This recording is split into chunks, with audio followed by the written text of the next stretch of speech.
hindi daw po sinasantabi ng DepEd na may maaring groomer mula sa nihilistic violence extremist group ang namaril sa Zamboanga.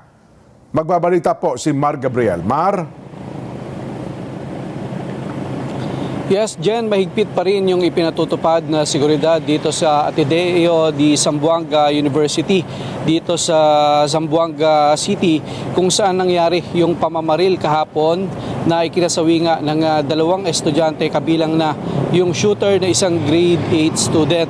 Personal kaninang ininspeksyon ni DepEd Secretary Sani Angara itong mismong pinangyarihan ng insidente kasama yung mga opisyal ng universidad. Sabi ng kalihim, palaisipan pa rin kung ano yung nagtulak dito sa shooter para gawin ang krimen. Sabi ni Angara, base sa pakikipag-usap niya sa mga guro, hindi totoo na binubuli at hindi rin totoo na depress ang shooter na isa raw top student.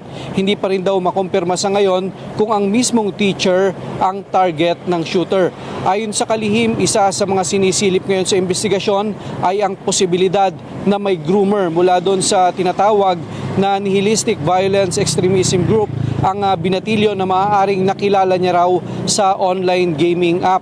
Kaya naman pabor daw si Angara sa panukala na magpatupad ng ban sa ilang mga violent gaming app na mahina yung age regulations at posibleng pinamumugaran ng mga groomer. Samantala, personal ding binisita kanina ni Vice President Sara Duterte ang burol naman nung isa doon sa dalawang estudyante na nasawi sa insidente para magpaabot ng pakikiramay sa pamilya nito.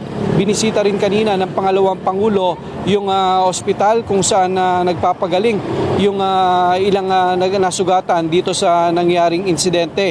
Kasama raw sa mga napag-usapan ni BP at yung pamilya ng mga biktima ay yung maaaring gawin ng gobyerno para maprotektahan ang mga estudyante lalo na sa loob ng paaralan. Noong siya pa raw ang kalihim ng DepEd, nakita na raw nila yung posibilidad ng pagkakaroon ng active shooter sa mga paaralan gaya nga ng nangyayari sa ibang bansa. Kaya pinalakas daw nila noon yung Learners' Right Protection Office sa mga paaralan para tumutok sa mga insidente ng bullying at pagkakaroon ng tinatawag na psychosocial wellness program. Ngayong hapon, Jen, bumisita rin dito sa Ateneo de Zamboanga University itong si DSWD Secretary Rex Gatchalian. Nakipagpulong siya sa school administration upang tugunan at tumulong doon sa naging epekto daw ng trauma na idinulot nitong insidente sa kanilang komunidad.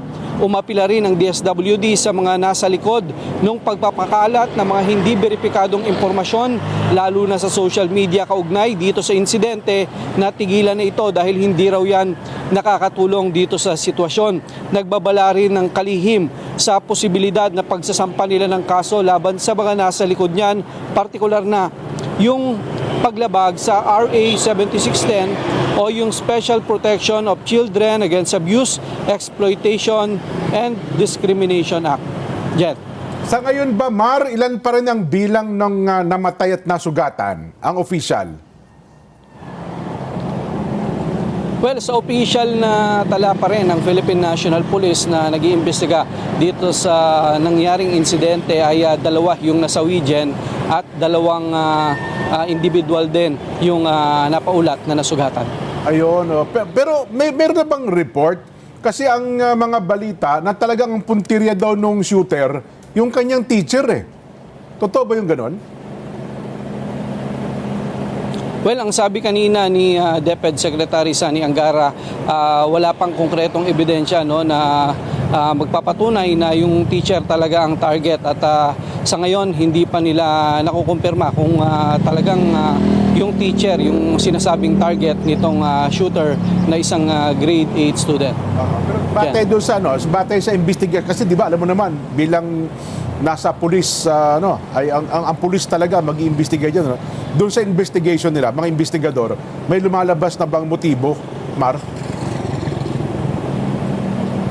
Well, yung motibo ang isa sa mga inaalam pa ngayon ng mga otoridad.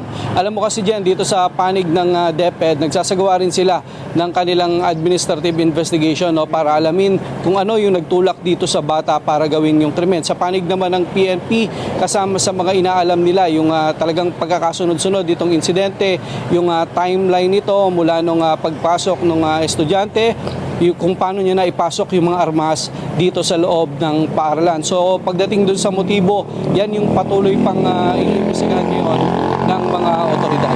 Yan. So, yung eskwelahan naman, meron na bang report kung paano na ipasok yung baril? Kasi nakikita ko, parang napakahigpit ng gwardiya dyan, di ba? Tsaka ang eskwelahan, secured, may bakod. Laki ng gate na nakikita ko sa likod mo. Paano kaya nailusot yung baril ng bata? Well, kanina dyan sa monitoring natin sa press conference ni Secretary Remulla, lumalabas na nasa sasakyan nung tatay nitong suspect, no, yung armas na ginamit dito sa insidente. Yun kasi yung sasakyan na ginamit sa paghahatid sa kanya dito sa loob ng paaralan. Alam mo kasi dyan, sa pagdating sa mga private school gaya nitong Ateneo de Zamboanga, usually ang tinitingnan lang ng mga security officer dyan ay yung kanilang sticker, no? Hindi naman na binubusisi kung anong laman ng mga sasakyan at kung sino yung karga ng mga sasakyan.